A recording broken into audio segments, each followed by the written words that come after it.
Hello guys, salve ulit tayo. After lunch po ito. Nagtitake ako ng for scoop. Meron kasi akong acidic kasi ako. Kaya yan, naisipan ko mag-barley. For ngayon, 1 week na ngayon. Medyo tanggal na yung ano ko. Hirap ng aking talampakan. Salveo barley grass. Araw-araw po yun. Umaga, bago mag-almusal, kailangan yung walang laman yung tiyan mo.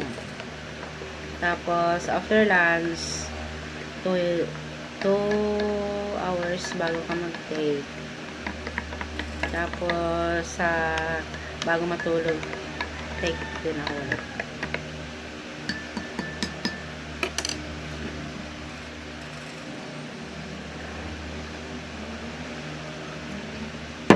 Parang ano lang siya, juice lang siya.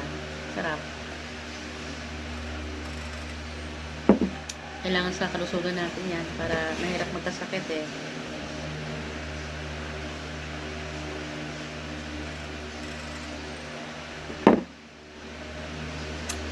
Okay, bye!